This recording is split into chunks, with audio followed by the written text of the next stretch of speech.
All right, everybody. Welcome back to the Angels franchise here on MLB The Show 24. Today, we're going to dive into the Year 2 offseason here in 2025. We're coming off an 83-win year. Only a few games back from the AL wildcard spot, but missed out. And we missed the entire postseason. The Dodgers end up sweeping the Yankees to win the World Series. After last episode, I went through the roster and I made some notes before this episode going over who I think is safe going into next year and who is going to be a free agent and who I have questions about going into next year. One of those players is Kevin Kiermaier. He and Tyler O'Neill played very similarly. They played in the outfield together for the most part of the season, but Kiermaier had a significant drop in production. In fact, his on-base percentage was less than 300, less than 290 even. So with this being so low, his rating's going down. He's 34 years old. I think right now he's probably one of our top trade options. We can look at maybe another outfield acquisition in this offseason. But Tyler O'Neill, kind of the same story. He had pretty much the same batting numbers as Kiermaier did and about as many at-bats. He is 5 years younger, a higher overall, which is going up. The ratings aren't really that bad across the board. A couple are going down. But I think for the most part, O'Neill still has a lot of years left to really give good starter-level production. It's just, can he come back after his worst year since the 2020 season?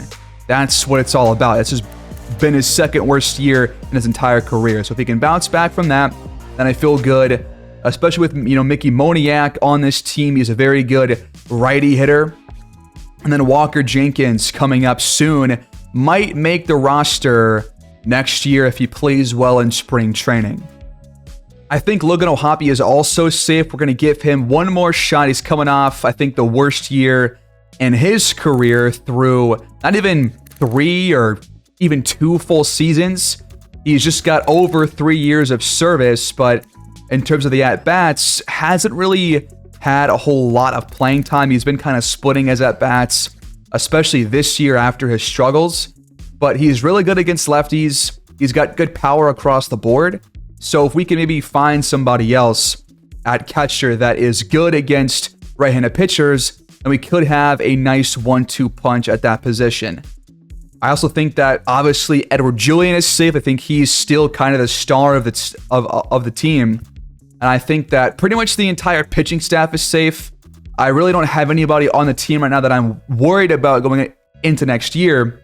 The only player that I think could maybe get traded next year is probably Chase Silseth, but he has the potential. He's 24 years old. I think he's got a lot more to give the team before we try to ship him out. But Nolan Schanuel had an amazing season at the plate. His numbers are all going up. That A potential is staying up, and the overall is increasing along with all these attributes as I just stated.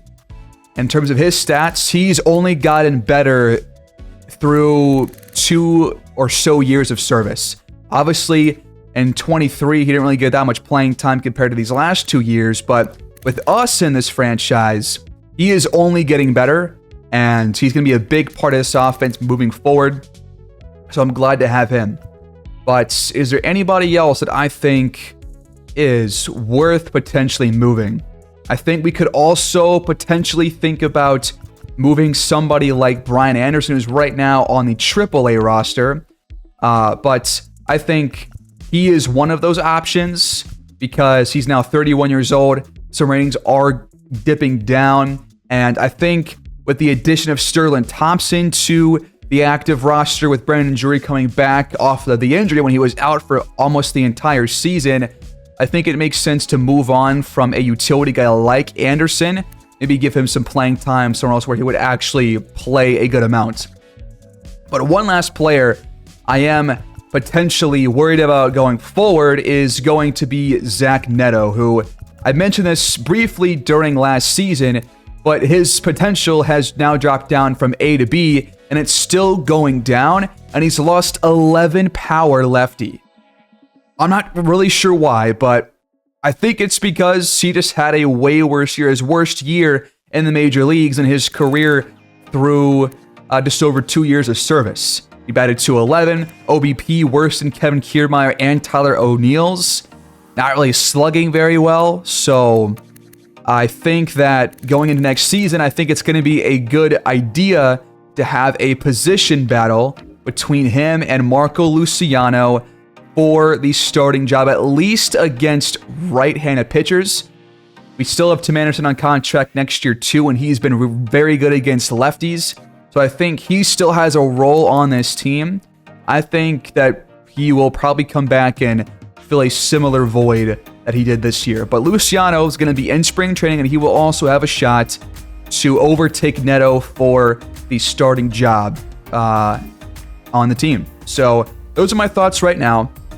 But guys who are going to be free agents include CJ Cron, Travis Starnout, who came in when Hoppy got benched, Andrew Chafin, who is a part of our bullpen right now, and then Aaron Hicks, who obviously was way, way worse this year than last year, and then Wade Miley, who was that free agent pickup in the middle of the season. So those are the free agents, only a handful of them. Now we can move into the starts of the offseason. Let's go. And we have a staff role to replace. Our farm director, Marty Adams, has retired. So we got to replace that part of our coaching staff. And that looks like it's going to be it. And speaking of Wade Miley, he does retire along with 2 other pitchers in the minor leagues for us. So don't got to worry about him. He was going to be a free agent either way. So not a big loss there for us. These are all the other retirements. Patrick Corbin's finally done, the longtime National. Kevin Pillar, Justin Verlander's done. He should be a Hall of Famer. Steven Strasburg is done. Drew Smiley. So some very notable folks in here. Clayton Kershaw included. And Clayton Kershaw and Max Scherzer make the Hall of Fame. Verlander's not here. Meanwhile, let's check out this free agent class. You've got some big playmakers at the top here. A couple of guys have qualifying offers, but only 3 or 4 players, including the 2 top guys. But you got Vlad Guerrero and Kyle Tucker here. He's already got an offer in from the Astros to return there. Same thing for Vlad and the Blue Jays. They give him a 9-year contract. Good Lord. So Kyle Tucker, he's 29 years old. If you want to make a big splash move, you have a lot of money to work with here. We got $78 million available in our budget right now without the farm director being hired. So Tucker continues to bat well, which he's known for, obviously, slugging .550 last season. OBP just below 400. Got plenty of quirks. You want to make a real good move, then this is that splash one, but he would cost a lot of money. He is looking for about $30 million a season. The base offers 5 years. You'd obviously probably want to offer a bit more, like the Astros have. So there are options. Bo Bichette, also a free agent, also has an offer in from the Blue Jays. Zach Gallen's out here. Blake Snell. Dylan Cease, really good starter, would be the immediate ace on our team, even over Max Fried and John Means and Joe Ryan. Chris Paddock, Tommy Edman could be a potential option at 30 years old. But if we go after a shortstop, it would have to be a guy that's good against lefties. But we also still have Tim Anderson, so not really thinking too much about shortstop right now. But yeah, there are plenty of really good free agents here. Lane Thomas is available, so we could definitely go for an outfit upgrade. And if you want to make a big move, again, Kyle Tucker's the guy. We had 83 wins last year. The offense was part of the problem. I'm going to make the offer. 6 years, $180 million offer for Kyle Tucker. $30 million per season. This is a larger offer than the Astros are currently making, so this would make us lose a draft pick. Got to keep that in mind. So if we don't want to make this move, then we would save a draft pick. You could go after somebody else in the outfield like Lane Thomas or Teoscar Hernandez, who is now a free agent coming off of 1 year in Boston. He batted .257, 461 slugging. On base, not the highest, but it's never been that high for Hernandez. It would be a solid option coming off a 29 home run season, 88 RBIs. And then Lane Thomas, longtime National after a stint in St. Louis. And he was very similar in terms of average and on-base percentage. Less power than Hernandez has, but really good lefty contact. Righty contact, not so much, but really good durability, solid discipline, solid vision, 58 batting clutch. That's going to be important for us to look at as well. But some ratings are going down at 30 years old. I am willing to lose a draft pick to sign Kyle Tucker. My other top need was to go after a catcher to bat against righties, because my plan, I think, is to potentially start a new catcher against righties and play a hobby against lefties and then go from there. But also, the problem with that is that we're doing that with a couple of other spots in our lineup already. So if we do that, then you have to kind of free up another position or another spot on the active roster. So this will get a bit tricky here, but I think it's worth doing. And Will Smith got full-time at-bats last year. Real Muto, not so much. I think he's the guy to go after. But he also only batted .223 last year. Ratings are going down. He's 35 years old. He still slugged pretty well and gave them 13 home runs and only 300 at-bats. But the OBP is below 300. I think Will Smith is a better option at 31 years old. And is better against righties also. He had 17 home runs, but also played a lot more. Average was better. On base was better. Slugging, similar, but...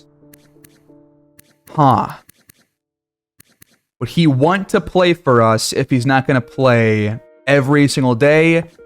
Probably not. Will Smith does want to have that star role. I don't think he's going to get it with the Angels. Real Muto wants the everyday role. I don't think he'll get it. I think he'll mostly get a platoon role with this team. And I think I'm still down to give him this contract and see what he can do for us as a veteran presence in our lineup. Maybe a 1-year deal or something. And we'll offer him a good amount of money for this 1 year. And we'll give him some more money to make up for the role not matching what he exactly wants. But 12 mil for 1 year will make the offer to him. We could also potentially use another first base option in case Shonowell gets hurt. We had Crone on the roster last year only for a little while because he was horrible in spring training. And we did lose him as a free agent. So could go after a guy like Ty France, but he would not be a starter at all. He'd be a depth option, so maybe not. Maybe somebody more like Anthony Rizzo, who has kind of gotten more used to that role, but also is coming off another big year in New York where he played almost the entire season. There's somebody that's solid, that is used to being kind of a bench option. Carlos Santana played it last year in San Francisco. You know what? I think Dominic Smith could be like the perfect option. He played a very similar role in Chicago this past year after not really getting any playing time in 2024. And he can also play in the outfield like Shonowell can. So pretty much the same spots where Shonowell could slot in. And we're going to make an offer to him as well. A 5-year deal? No way. I'm thinking like 1-year deal. With $45 million out there and offers, with only 3 players being offered a contract, I think I'll just stop here for now and see how this shakes out over the next couple of days. Meanwhile, I think I'm down to go into arbitration with both Soriano and Andrew Watts. I do want to bring these guys back, so we'll offer arbitration. We'll offer $800K.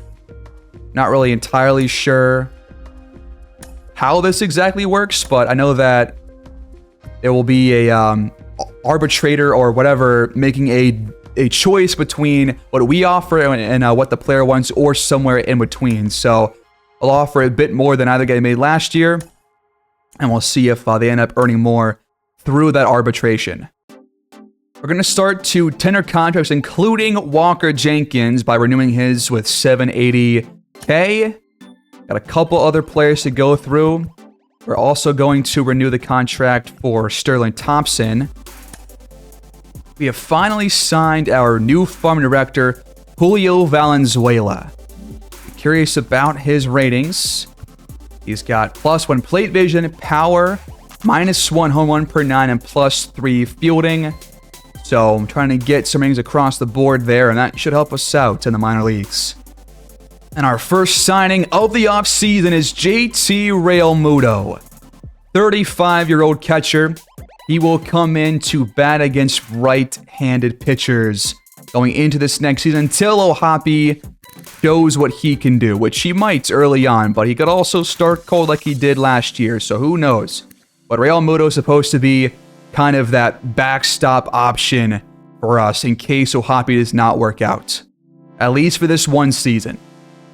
And the first blockbuster signing of the offseason is the Twins bringing in Zach Gallen. After a long stint in Arizona, he pens a 5-year, $80 million contract with $16 per year with Minnesota. Look at this. The Orioles have jumped into negotiations with Kyle Tucker, and so have the Phillies. I don't think they've signed. I don't think that the other big outfitters have signed yet. Yeah, Lane Thomas and Hernandez still are here and available. Not opposed to going after Lane Thomas, but I mean, Kyle Tucker's just a different level of a player. He's got 99 clutch too, which is why I want to bring this guy in, because that is huge for an offense that has struggled these past 2 seasons with runners in scoring positions. So with Kyle Tucker, we're going to have to increase this offer to probably maybe 7 years, and probably a little bit higher than what the Orioles are currently offering. So let's adjust the offer. We'll go up to 7. We'll increase the salary. The Orioles are offering $220 million.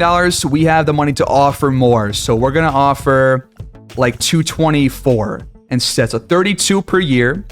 We'll get that star role, and then we'll change the option to a player option instead. So really a 6-year deal, because we'll probably decline the option afterwards unless he wants to come back on a big salary, which he might want to. But huge deal for Kyle Tucker. I am down to make this franchise-changing move, but hopefully he takes our offer. He still might take Baltimore's. In the meantime, let's find a trade partner for Brian Anderson. Let's just suggest a trade, see what options we get. This one seems pretty solid. The Blue Jays are offering Howard Woodson, a C potential reliever at 19 years old, straight up. I'm down for that. I did a pretty poor job in the draft trying to address reliever, so this will be a good addition to our bullpen, and whichever minor league affiliate he ends up going to, probably double or triple A most likely. We're about to have the Rule 5 draft here soon, and we got 36 guys on the 40-man, but we're going to let it shake out. Not going to add anybody extra. We're just going to see what happens. We have officially acquired the services of Dominic Smith.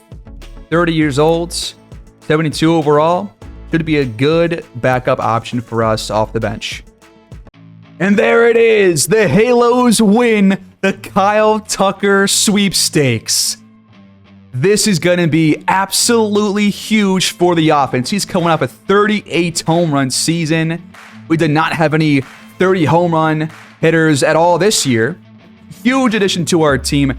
$32 million a year, 7 years, $224 million. He leaves Houston to join one of their division rivals in the AL West, the Angels. That is our biggest move of the entire series outside of that Mike Trout trade. And this is kind of the replacement. Huge, huge pickup right here. And there is still a plethora of free agents available, including Vlad Guerrero, who's still holding out for some better offers. Bo Bichette only has one offer right now from the Blue Jays, so nobody else in the sweepstakes for him. He's 28 years old, has had 6, 7 straight really solid seasons. I mean, he's a proven player. He's a proven player. But I want to stick with our young guys and build around the young core that we currently have. I don't think it makes sense to add 2 big stars to our lineup, especially when the infield is already kind of crowded. So I think for now, that might be all we do here in free agency. We might want to leave all the other spots open to see who does what in spring training. But there is somebody else available that I've been thinking about offering. Luis Ariz. Could be not a star player, but an elite batter. 99 clutch, 99 vision, and contact against lefties and righties. We know all about him. We know how proven he has become as a batter. He has been fantastic, and really his entire career in terms of average, on base, slugging is also really solid. This guy is just a proven player. But again, he can only play in the infield, except he can also play left field. But with these fielding attributes, do you want him to play out there? I mean, you could. But 35 speed in the outfield is definitely worrisome. But if you add him, plus Kyle Tucker, you've already got Nolan Shonowell, Edward Julian. This could be another big move to get us over the hump offensively and really skyrocket the potential for what we could do on that side of the ball. 2 straight All-Star, or not now, but in 2022 and 2023, he had 2 straight All-Star appearances, Silver Sluggers, and the batting title in both those seasons. 19.6 WAR in his career. We have the money, and he's not really asking for that much. The Marlins offered less than $10 million a year. We can beat that. We can definitely beat that. It might be tough to find some room for him in the infield, so he might have to play in the outfield, which would probably get rid of both Kiermaier and also Tyler O'Neill, 2 of our biggest signings offensively from last offseason. We want to make this move official. That's the question. I do want to first consider what a trade would look like if we gave away Kiermaier maybe alone, and then maybe Kiermaier plus O'Neill now that we've got both Mickey Moniak and Kyle Tucker, because Kyle Tucker is going to be a full-time right fielder.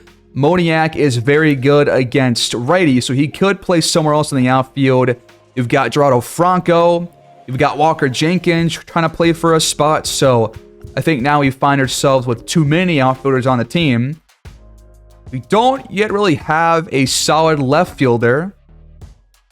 Could Kiermaier or O'Neill start in the left field? I think it's possible, but O'Neill is way younger. Kiermaier's ratings are going down. I want to see what we could possibly get for him.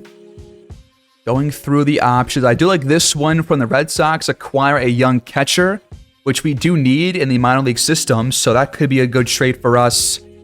There's also a shortstop being offered, and then a reliever and a center fielder. So there are some, really solid options here in terms of the offer. It's just what we want to fill. It's probably not going to be a player that's going to be on the Major League roster starting out. You know what? I think the Rockies offer here is actually better. You get 3 players, 2 have B potential. They're all 21 or younger. Get a catcher, left fielder, and a reliever, all spots that we could use additional players in. You save some money, so let's offer this trade. Tyler O'Neill. Should he be traded to? We saw his numbers earlier.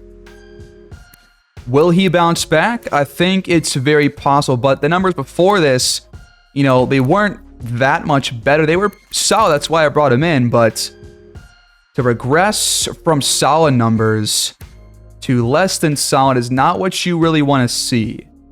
Now, a lot of ratings for him are going up. He's a great defender in the outfield. I think I'm willing to keep Tyler O'Neill, but then the problem becomes, do you even consider offering Luis Arias then? Probably not. But I also probably wouldn't play Arias in left field either because of that 35 speed.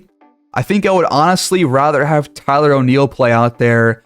You lose a bit of offense, obviously, but I think we can probably bet on Walker Jenkins making the roster and give him some playing time as well in the outfield. So I think we'll potentially have 4 right fielders, 1 in center, and then no official left fielders, but we could still consider the move. And also considering that we already have Anderson pretty much securing a roster spot. Luciano probably will as well if he plays well in spring training. And then at third base, you got Sterling Thompson. Brandon Drury is going to come back, so we'll have him on the roster again. And then we already signed Dom Smith. I'm not sure how many more spots there are going to be on the 40-man roster or on the active roster. I've cleaned up the assignments in terms of the minor league affiliates and the major league roster. We've got 1 spot left on the active roster with 28. So obviously this goes down to 26 once the year begins. So we're already 1 spot over, and we've only got 11 pitchers out of the max of 13. We had 13 last year. We're going to stick with 11 this year, I think, with the guys that we already have, that we brought in last season. But there's really no other spot left on the roster unless you want to consider potentially sitting Dominic Smith down to AAA even after signing him, just like we did with Cron last year. And then Drury could play first base. And then Thompson also, well, he can play in the outfield too. So we have players that can play in different spots. I think for now, I am going to not sign Luis Arias and let him head elsewhere where he could actually play every single day and not have any question about potentially being unseated. I know that was a lot of talk just to end up not making the move, but I think it just makes sense not to, because I still do, of course, want to see what this young core can bring, what this young core can grow into.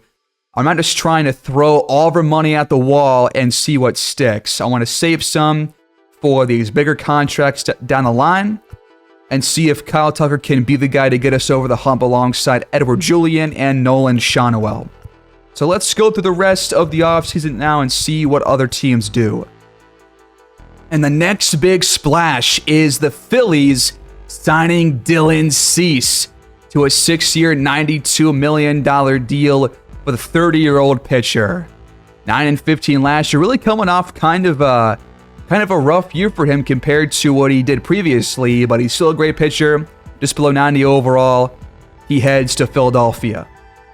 And we thought about signing Will Smith, but he heads to the Marlins instead. So he does not take the Dodgers' offer to return. About $10 million per year for Will Smith. And Lane Thomas also signs with the Rangers. He only got 3 years, $19 million at 85 overall. I thought he would get around $10 million like Smith did, but I guess he was open to a cheaper contract. But Vlad Guerrero and Bo Bichette are still free agents, both from the Blue Jays. Now it's time for the draft lottery, folks. We have the 17th highest odds. We're probably going to be middle of the first round. The A's, Nats, and White Sox are tied for the top odds for the number 1 pick. We saw some crazy movement last year. I forget which team moved up and screwed over somebody else, but we're about to figure out if we can do it to somebody else this year.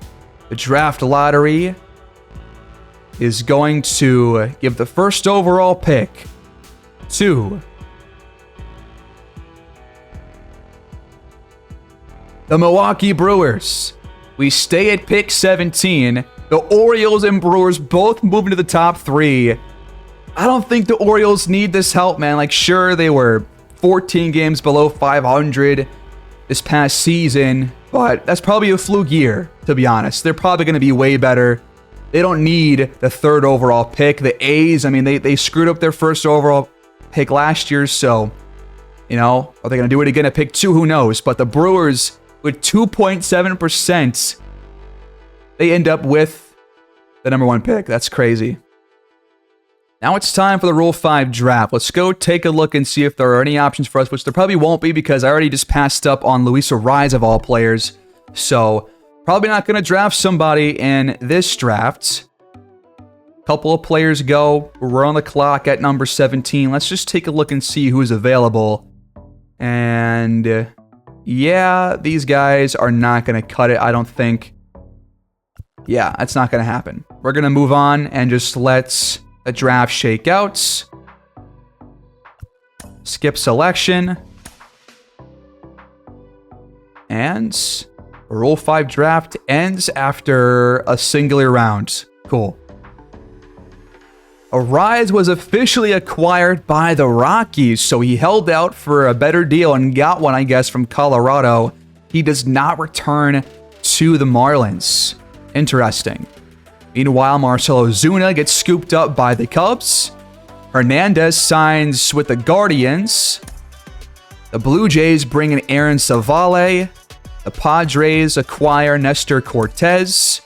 Michael King heads to New York, playing for the Yankees, and Austin Hayes leaves, I believe, Tampa for the Mets, if I'm correct. We head into January of 2026. Let's sim all the way to arbitration and see what happens here, see who signs where.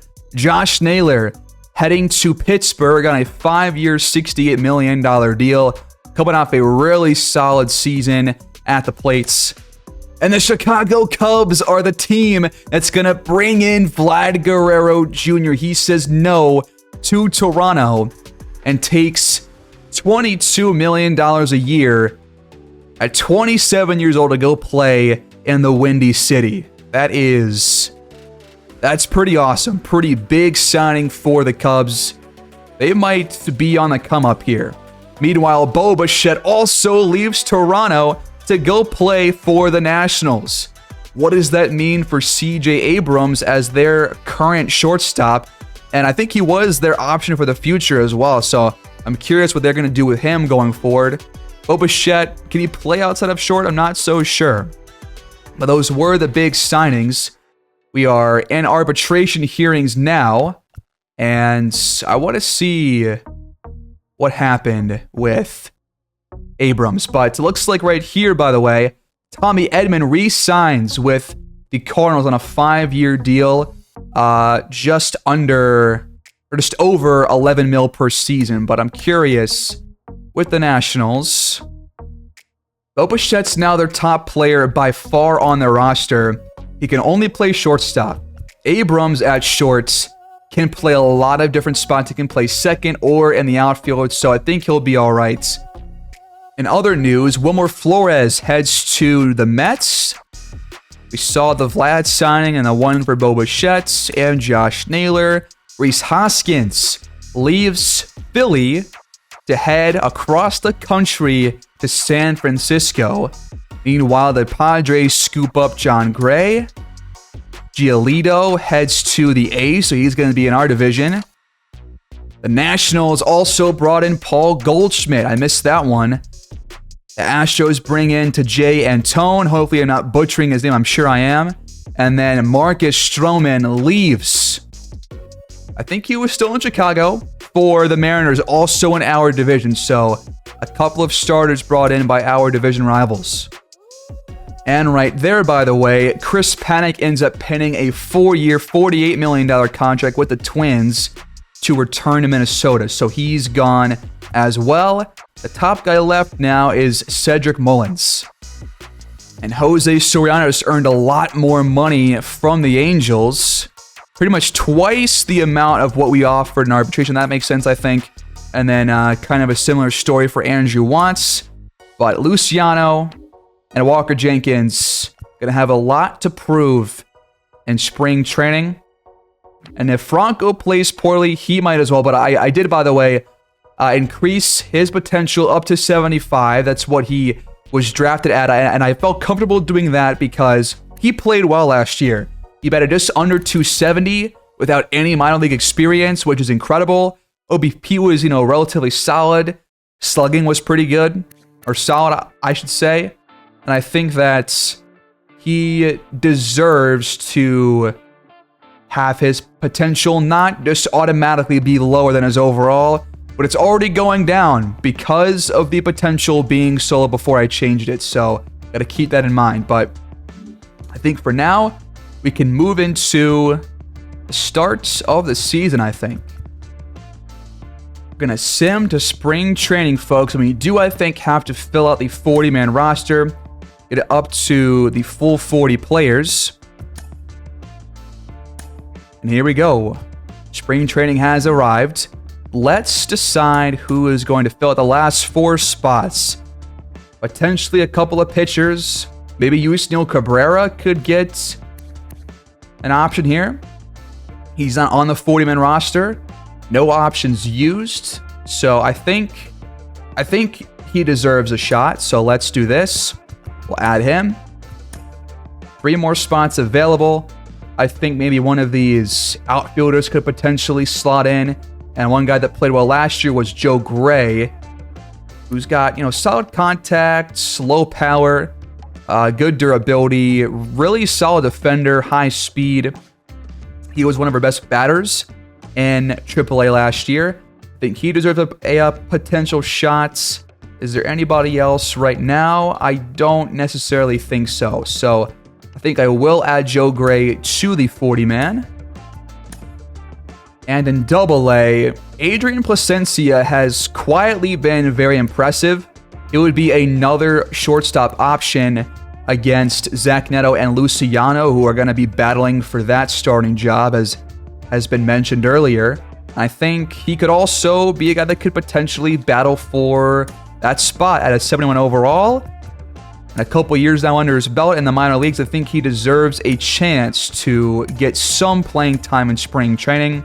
And one more spot, maybe Chase Chaney, who is solid across the board. Nothing really stands out to me rating-wise, except for the velo being at 69. Nice.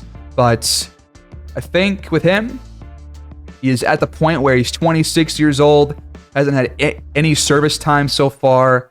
I think it makes sense for him to be the guy. We're still waiting for a bunch of other pitchers to really come to their own. That always takes a couple of seasons, so Chaney's the guy, I think, to round out the 40-man and the Major League roster. The Blue Jays end up bringing in Mullins, but they lost 2 key stars, so the Blue Jays might be a whole lot worse here in 2026. But to recap our second offseason, here's what the Angels accomplished. We brought in that established star-level outfielder that we've been waiting for ever since trading Mike Trout. This will hopefully give us the boost to the offense that we've been waiting for.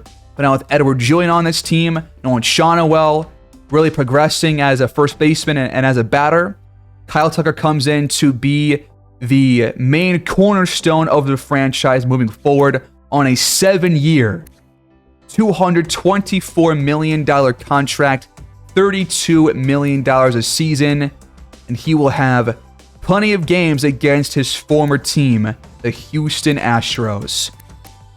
Our biggest move maybe of the entire series. But that wasn't it. We also signed JT Realmuto to hopefully light a fire under Laguna Hoppy and make him bat better this year. But if he doesn't, we will bring Realmuto in to bat against righties especially. Ohapi is a pretty proven southpaw hitter, but Realmuto will have a chance to teach him some things at the plate here in year 3. We kept all 5 starters from last year around: Joe Ryan, Max Fried, Stilseth, Canning, and John Means. We also kept around the entire bullpen: Matt Strahm, Lauasiga, Jose Soriano, Andrew Wantz, Blake Trinan. They will all return. Leclerc will as well as the closer. The only other move that we made in terms of signings was to bring in Dominic Smith to back up Sean and potentially give us a solid option in the outfield if we're not liking what we're seeing from either Mickey Moniak, Tyler O'Neill, or Walker Jenkins, because he can play left or right field, and he is a pretty solid, relatively trustworthy batter at the plate. So another key addition. Will it have a big impact? Who knows? We also traded Brian Anderson and Kevin Kiermaier to acquire a couple of prospects to add additional players to the minor leagues and replace players that we lost to free agency. Going into spring training, I foresee our lineups looking something like this. And this would kind of mimic what I'm foreseeing for the start of the actual season, but Julian leading off, Sean Noel at second in the order, Real Muto third, Kyle Tucker cleanup, Neto fifth, O'Neill will play against righties, Moniak as well because he's so good against them, and then Herrera at number 8, and Sterling Thompson playing third base. Then against lefties, Brandon Drury, Logan O'Hoppe, Gerardo Franco, Walker Jenkins, and Tim Anderson all come in against southpaw pitching. Jenkins can hit a bit against both righties and lefties pretty evenly, but this will get him balanced playing time alongside Franco, who will also only play against lefties. It'll just give more playing time to more players to see who's good, who's not. And I will find a spot to put in these young players like Luciano and give him as many at-bats as possible throughout spring training. But right now, this is kind of what I foresee. And for a pitching rotation, I kind of see a similar thing as what we had last year. Max Fried will start the year as the ace. Joe Ryan will be the number 2 option. Means in third like last year. Gonna have Sosa here in fourth. And then I do want to start Griffin Canning once again. I think he was too good to not start. So in the bullpen, we'll have some guys from the minors like Michael Durrell Hicks and Caden Dana and Ben Joyce, Yusno Cabrera, Chase Chaney, but also we'll have guys like Blake Treinen, Lauasiga, the guys from last year. But to get these other guys more playing time, I do want to see them get a lot more opportunities. So let's take out somebody like Matt Strom, who's going to secure a roster spot next year for sure. And we'll give Chaney some middle relief minutes over Lauasiga as well. So plenty of options here, plenty of different pitchers that are going to be getting playing time. But right now, our depth chart looks like this. Pretty good across the board for what I was looking for. I think we have a really good group to build around here. But that is going to do it here for me, guys, here in the 2025 offseason, the year 2 offseason. Did you like the big moves that we made? We're getting Kyle Tucker and JT Realmuto. Did you like trading away Kevin Kiermaier? Give me your thoughts down below and give me your opinions on who you want to see and who you suspect will end up making the Major League roster once spring training is all said and done.